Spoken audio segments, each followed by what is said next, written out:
It's just amazing to me. Look at the difference in the players we got up here now. Now we got Brian Vickers up on the outside. Here's McMurray coming back, who got those fresh tires at that caution period. And Carl Edwards and so, whoa, look at the run that Montoya is giving that 48 car up the backstretch. Man, it was like a turbo. Bump and draft. And now Jimmy Johnson to the bottom. You go on. I get out of here.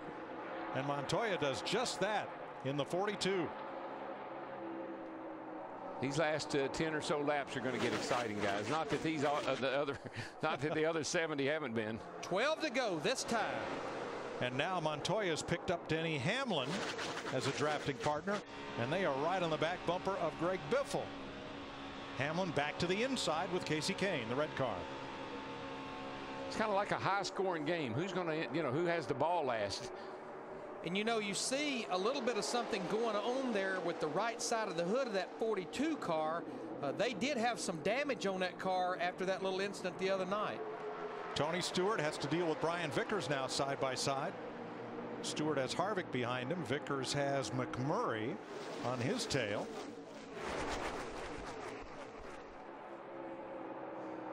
I tell you, McMurray and the Brian Vickers in the 83 car there on the outside, they could be trouble for Tony Stewart. Matt Kenseth's right there on the back of McMurray's bumper in the 17. 11 laps to go, and there's only about 20 cars that can win this. That's what I'm really happy about, keeping the cars bunched up like this. A lot of times here on these long runs you get strung out. Not tonight. And that 9 car of Casey Kane, he's worked his way back up in there. This is just a warm-up for next Sunday, the Great American Race, the Daytona 500 on Fox. Here comes Harvick, high, wide, and handsome. Boy, that one car, McMurray, is so loose. He pushed Harvick right up there, but he had to lift. Look at Vickers stuck in the middle. Look at that one car. And McMurray sideways and almost around. But it's Harvick back to the lead with 10 to go. Brian Vickers was second. He got sideways there, crossed the line in 9th. He gave that one car a heck of a push. And that 17 car just gave that one car, McMurray, a heck of a push getting off into 1 and 2. 3 drivers have won this race back to back. Kenny Schrader, 1989 and 90. Neil Bonnet, 1983 and 84. And Tony Stewart, 2001 and 2002. That's a very exclusive club Kevin Harvick's trying to join tonight. McMurray's car, it steps out a lot, but it's catchable. It kind of steps out, gets a little loose, but he's able to save it. 9 to go this time. Harvick fights back on the bottom. This is when handling is absolutely at a premium, and that's why that one car is able to hang up there like he is, I believe, with the car not handling as well, because he got those 4 tires, got a little bit of advantage. There, doing the 1 or even. 8 laps to go when they come back. In 5 of the last 7 shootouts, the winning pass has come within the last 5 laps and twice on the final time. I think that 9 car, Larry, he complained about his car a little bit. The front end was not gripping, but I think what he realized is it may not be perfect, but it's better than everybody else's. How about one more crank it up just to get the season started? Heck yeah, it's Saturday night.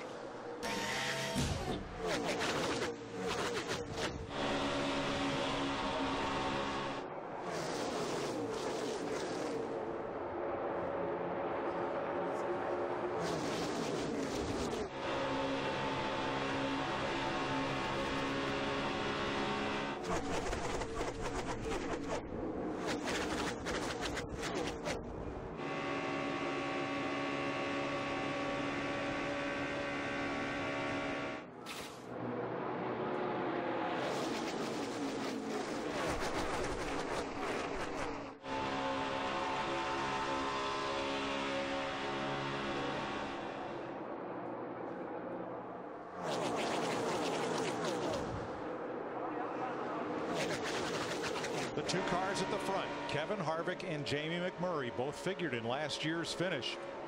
It was McMurray that Harvick passed on the last lap to win the shootout. And of course, McMurray was in a Ford driving for Roush Fenway. And when you look at that one car and the 29 car, their engines come out of the same engine shop. Yes, sir. And they're making some ponies, too. Big steam. You have to be impressed with the job McMurray's done with a car that I'm not so sure it's all that stable, but he's been able to hang on to it. But Jeff Hammond talked about it in the pre-race. Those Fords, you see 3 of them back there, 3rd, 4th, and 5th, Kenseth, Kane, and Biffle. We've talked all day during qualifying and tonight about the bigger restrictor plate, the new aero package, and the higher speeds this year.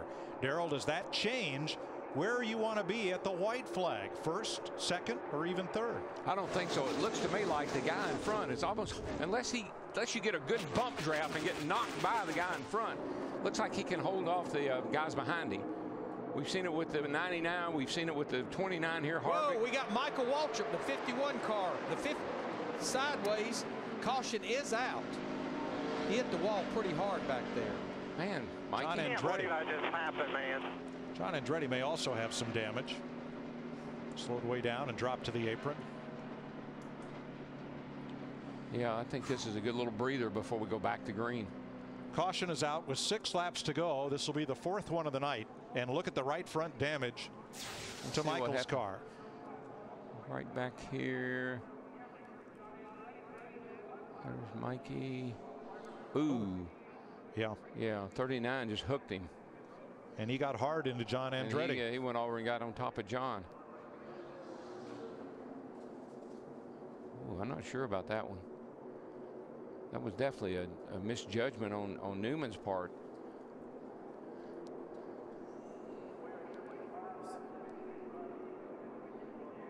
I mean, Michael's just sitting there not doing it. You know, he's minding his own business, and here come Newman, just hooked him. Looked like Newman may have been trying to get a little separation on John Andretti.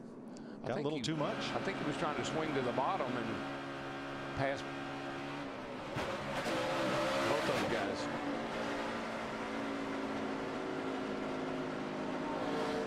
Inside. I can't believe that just happened, man. I mean, I cannot believe that. Michael justifiably upset as a driver and also as the owner of that car. Well, and I'm not sure how many cars they have down here for Michael, because you know, he's going to run the 500, but they don't have a lot of backup cars for him, I don't think. Now here's what's interesting. We've already seen how much fresh tires means. Now we only have 5 laps to go. I think you'll probably see the guys at the front stay out, because we're only going to have about 2 or 3 laps to go. But I bet you a lot of guys in the back come, and we know how much fresh tires. It maybe don't make you faster, but lets you drive your race car. Feigning at the line, Harvick, McMurray.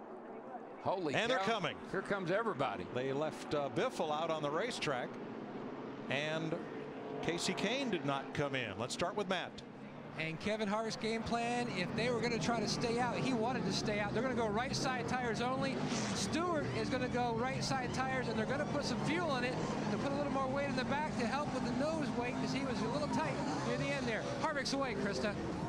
McMurray is on fresher tires than most of the field, but they decided to come in just for 2. No fuel, 2 tires for Jamie McMurray. Great stop by McMurray. It looks like most everyone elected to go with just 2 right side tires. I did see the 42 car of Montoya change 4 tires. So only Greg Biffle and Casey Kane stayed out. Everyone else came to pit road. 4 laps to go in the Budweiser Shootout.